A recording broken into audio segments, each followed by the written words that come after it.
Hello, and welcome to Connecting Communities, the podcast that brings you insights and inspiration from the Suncoast Campaign for grade level reading and beyond. We're here to explore how communities can come together to support the success of our children and families and to empower the parents, caregivers, educators, and organizations who care so deeply about them.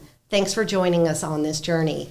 I'm Lori Miller. I'm a parent to a 7-year-old girl and your host today. Today we'll be exploring early childhood brain development and discussing ways to foster growth and learning in our youngest minds with Chelsea Arnold, the initiative manager at First 1000 Days Suncoast. Chelsea, welcome to the podcast. We are delighted to have you on the show. Thank you so much for having me here today. In true Patterson Foundation fashion, we'd like to start with a question of the day. The question today is, what did you want to be when you were a child and why? When I was a child, I wanted to be a teacher. I always loved helping children grow and learn. And even when I was in high school and college, some of my favorite jobs that I had were tutoring young children and watching the spark ignite when they learn something new and the joy they feel when they accomplish something. And I think it still drives me to this day in my profession. That's wonderful. And it is exciting. It's so exciting to see that spark. Let's begin with a little bit of your history. What led you to the work that you do today? It began when I was a nurse. As I was a nurse in a pediatric unit, I saw really that we needed to work more on prevention. What could we do to better support these children so that they weren't getting hospitalized? Looking at asthmatic children, what are some of those educational strategies, their home environments that we could really try to adjust so that they weren't coming back to the hospital as frequently as they were? So I went back to school, I got my doctorate in nursing practice, and I was a nurse practitioner at the Sarasota County Health Department for 4 years. While I was there, I really had such a passion for public health, for initiatives or programs, different projects that really supported whole family health. What could we do to support the parent so that they could do their most important job, which was care for their children? And I really saw those social determinants of health, how housing, food, lack of insurance, all of those things make it such a challenge for families. And when the job opened up to work for First 1000 Days, to really look at the high-level systems, processes that were going on in our community, and then work together with fabulous professionals and parents to be able to come up with solutions, I really jumped at the opportunity, and it has been a fabulous journey. Wow, that's wonderful because it so aligns with what you've done and your passion. So I love that you have found the perfect place to be right now. That's wonderful. Thank you. Let me ask you this question. How would you explain First 1000 Days Suncoast to a child? To a child, I would say the first 1,000 days of your life, which is up to age 2, so when you were in your mom's belly to when you're age 2, that is a time where we want you to be able to learn and grow and be with your family and bond with your parents and your loved ones. And we want to wrap our arms around you as a community. We want to wrap our arms around your family and provide you all the support that you need so that you can have fun and you can learn and grow and thrive and be the person that you're meant to be. Oh, that's so beautiful. You can come to my house for dinner later and share that with our daughter. Great. So how would you explain this work to an adult, I guess? Yeah, sure. First 1000 Days was really launched back in 2018. The Charles and Marjorie Barancik Foundation brought together community partners. There were 32 partner organizations to really identify ways that we could better support families in our community. What could we do to make sure that they had the support they needed after they left the hospital or the healthcare system? Really focusing on prenatal care and ensuring they have all those resources all the way up until a child is age 2. And we have done a lot of really exciting work since then. I came into my role in 2019. We have really focused on 3 key components of the initiative: care coordination, parent empowerment, and targeted interventions. And all of our activities and everything that we do is really within those 3 key components. And I'm able to work with a fabulous team through First 1,000 Days. There's a team of 4 of us, but the work is really done by our partners. Hundreds of professionals. We have parent leaders. Everybody works with us to co-create solutions to any barriers that we're finding in the community. I mean, this is incredible. It's such critical work. Oftentimes, myself included, you have a child, you get home, now what, right? Yeah. and you're not always familiar with the resources that are available. So this is just magical that this is offered here in this community in the Suncoast regions. Thanks so much for being part of it. Thank you. One of the pillars of the Suncoast Campaign for grade level reading is school readiness. And we know that parents and caregivers play an enormous role in school readiness, and that the first 5 years of brain development helps establish the foundation of all future learning. We'd love to pick your brain about ways to foster growth and learning in our youngest minds. I am also a parent of 2, and I'm expecting another one.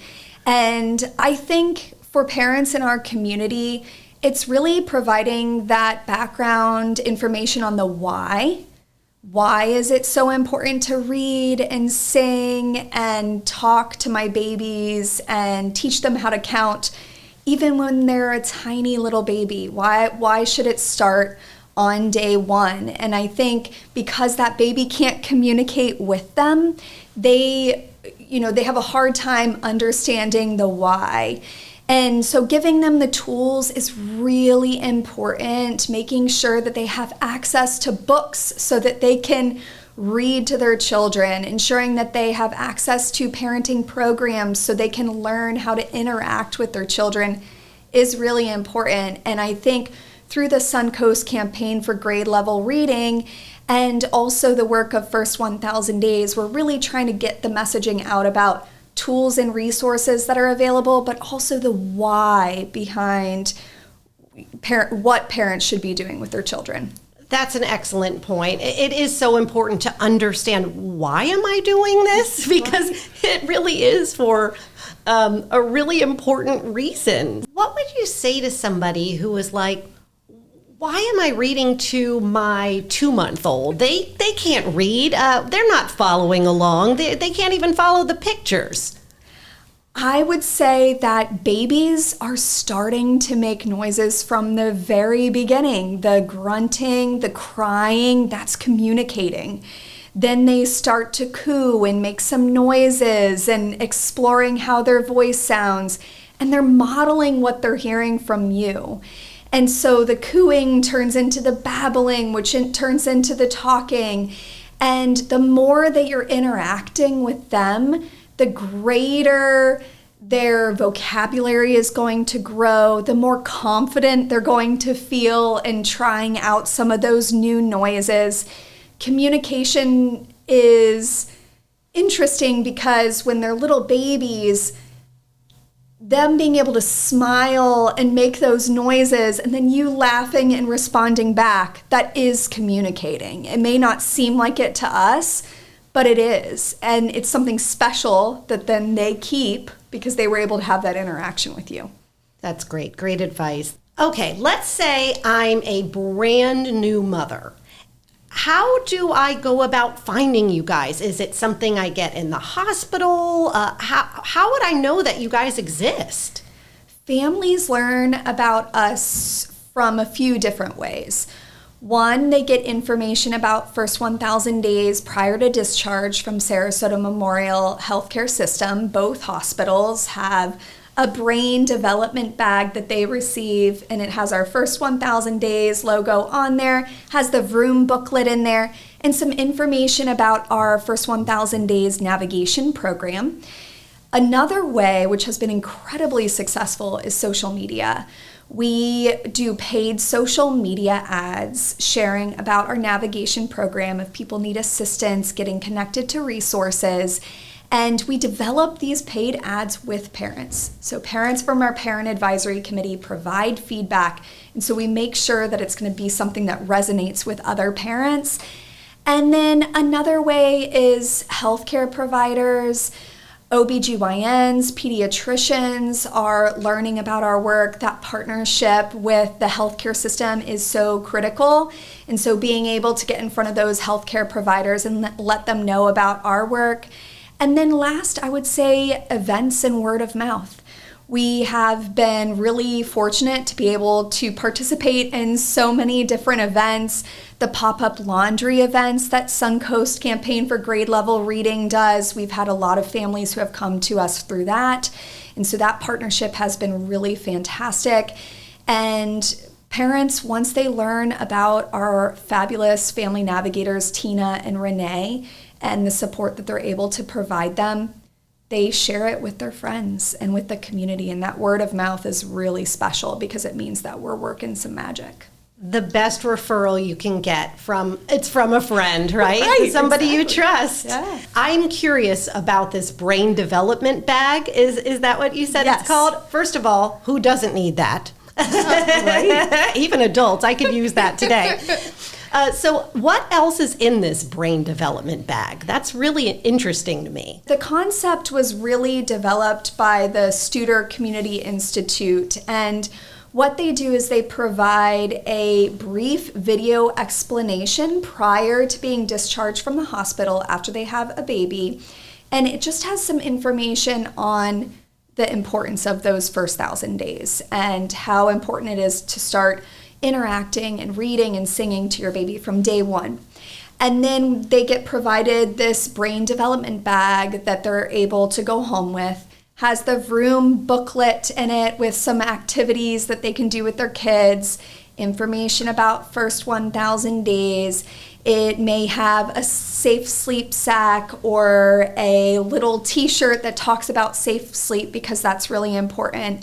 And then other resources that may be helpful to them. And we really encourage them to follow us along on social media as well. We have First 1,000 Days Suncoast on Instagram and Facebook, and we provide tips and activities that they can do with their kids, and also, resources and events that they can attend in the community. That's so fantastic. You mentioned the First 1,000 Days navigation program. Could you tell us a little bit more about that?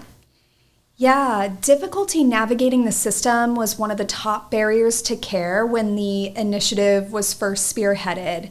Professionals and parents alike said they didn't know where to start. They didn't know what they were eligible for. And so we wanted to make that process as easy as possible. We have two fabulous family navigators, Tina Wilson, who is a previous NICU nurse and has vast experience. She's also bilingual. And then we also have Renee King, who has over 20 years of case management experience, specifically with parents and young children. And these individuals respond to any requests, mostly through social media. People fill out a request form, and then they do a full screening on any of their social, mental health, medical needs. And then we use a platform called Unite Us to connect them with services in the community. And then they are there every step of the way. They're able to see the referral outcomes. They're able to connect with organizations if the families weren't able to get in. They assist them in filling out forms, getting them to their doctor's visits, making sure that they have everything that they need, really providing that strong social support that we know is vital.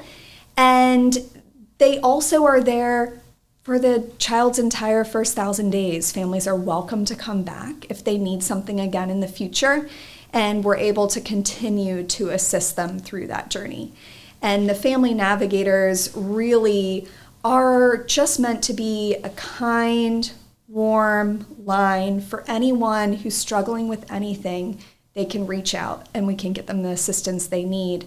And it's all really powered by our network of partner organizations because we refer them to those agencies to provide the services that they need. That's phenomenal because all new parents need help navigating this path, right? It's not as intuitive as one would think. It is or can be difficult just knowing how the best way to start is, what is possible, and there's so many possibilities that people don't even realize. So it's really wonderful that your organization connects people to the resources that will really help them and just letting them know that they exist.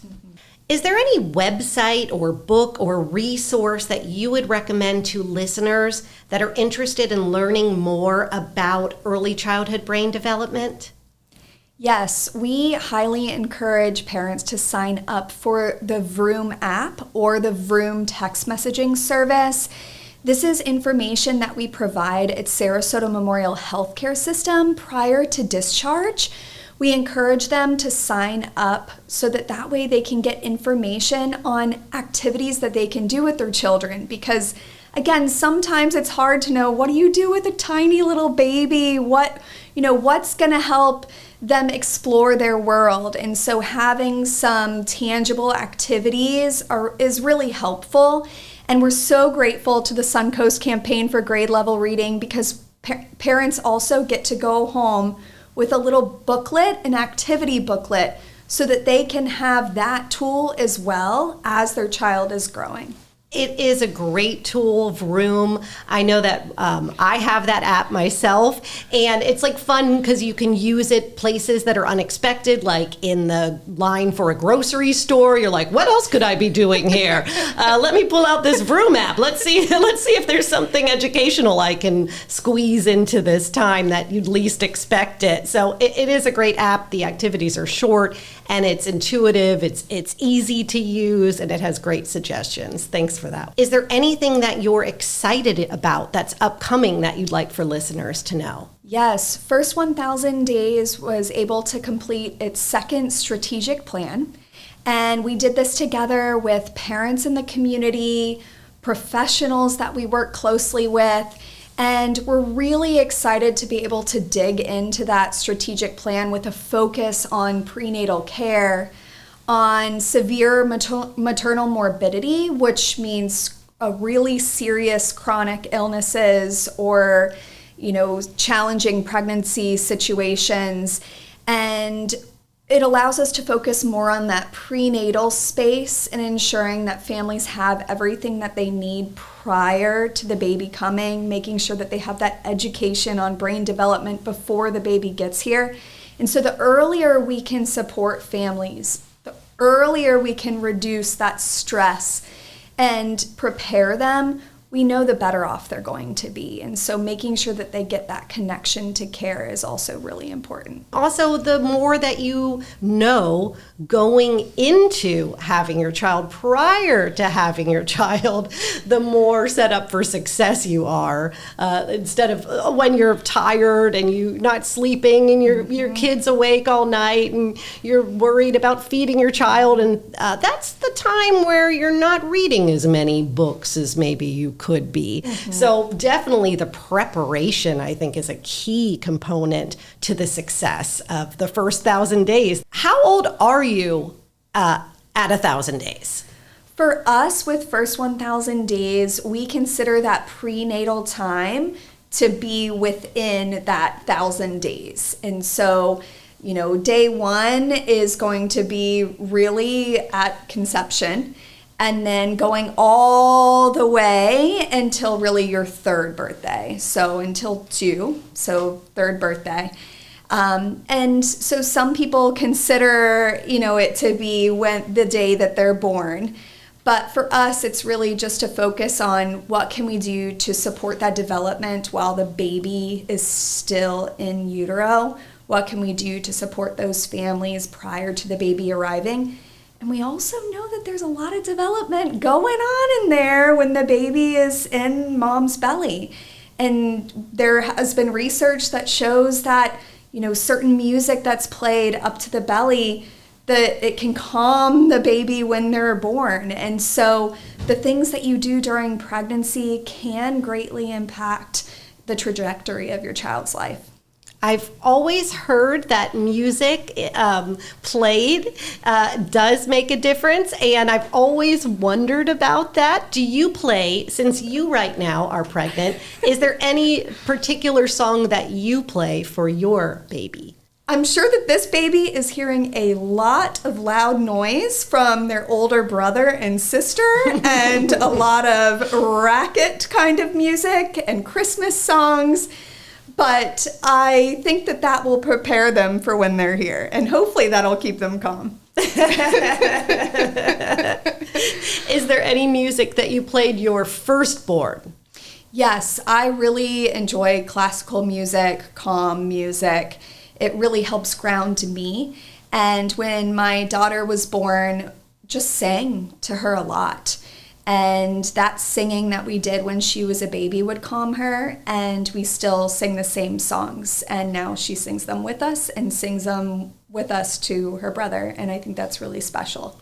And now it's time for Big Picture, Small Steps. If you had to summarize the big picture of the goals for First 1,000 Days Suncoast, what would that be? The big goals would be to reduce any inequities that we're seeing in health outcomes, ensuring that we're looking at very specific race and place-based inequities and what we can do to really support those individuals. And we do that not just by looking at the data is really important, but also by listening and learning from the community members and from these parents. And so pairing together the data that we have in our community, the referral data, our Department of Health data, everything that's out there, and bringing it together with parent testimonials and stories and their barriers. How can we bring that together to come up with more targeted solutions to support them? Great, thank you. Let's talk some small tips. So what advice would you give for someone that either wanted to help get involved with your organization, or actionable tips, just 2 to 3 tips for parents and what they could do to help with their child's first 1,000 days? So I can share both. If people want to get involved with First 1,000 Days, they can go to our website, www.first1000dayssuncoast.org, to learn more ways that they can attend upcoming events. We also welcome volunteers. We participate in numerous events across the region, and so if anyone really wanted to join in with that, we always appreciate it. And for parents, tips, things that they can do for their kids. I would say you're never talking too much. As much as you can talk and interact and look into your child's eyes, even from the first day that they are born, that is going to benefit them. I would say sometimes you're going to get a lot of advice from many individuals about the health and the development of your child. And I would say make sure that you find reputable sources that are safe and can ensure that everything that you're doing is safe for your baby. And then third, I would say really treasure the time and the bond that you have with your babies, because it goes by really quickly. And you want to be able to spend those years cuddling and snuggling and loving on them, because your baby is going to remember that for the rest of their life. I mean, they may not have those exact memories that they can share with you, but that bond that you create during that time is something that's really special and will remain for the rest of their life. Chelsea, are there any other tips that you'd like to give to our listeners before we wrap up this show today? I think one tip that I would give to new parents is find your community. Being a parent is incredibly rewarding, but it can sometimes feel a little isolating and exhausting. And finding people that can relate to you and support you, that support system is really, really, really important. It's vital. And so whether it's a school or a parenting program or church or a mother-baby group, anywhere that you can go to build that sense of community and that wraparound support, it's going to benefit you and your family. And First 1,000 Days is here. So if anyone is struggling and they don't know how to find that sense of community or where they can find their community, our family navigators can assist them in finding it. That is so wonderful. It's so affirming. It is a joy to be a parent, and it's also a great challenge. And finding a community of people that are here to support you is really the magic sauce for the experience, I'd say. So the work that you guys do is so important. It's mind-blowing, really. Thank you very much. I appreciate it. You're so welcome. Chelsea, thank you again for joining us today. Is there a place where listeners can find you to learn more about you and the work that you do? Yes, people can find us on LinkedIn, Instagram, Facebook by searching First 1,000 Days Suncoast. And again, they can always go to our website at www.first1000dayssuncoast.org. We'll have those links and links to things that we've discussed in the show notes. Chelsea, once again, thank you for taking the time to chat with us today on Connecting Communities. Thank you so much for having me. To close, we wanted to leave you with this thought about today's subject from a kid in our region. Connecting with kids. If you were going to play a game with a baby to help their brain grow, what would that be? Charades! Charades is the best game in my life. Because if you, pretend a baby did not know what that picture was. What is this picture? You can teach them what that picture means. Connecting Communities is a Beyond the Blog podcast generously supported by the Patterson Foundation. If you'd like to learn more about this podcast or the work of the Patterson Foundation or the Suncoast Campaign for grade level reading, please visit thepattersonfoundation.org and grade-level-reading suncoast.net. Thanks for listening.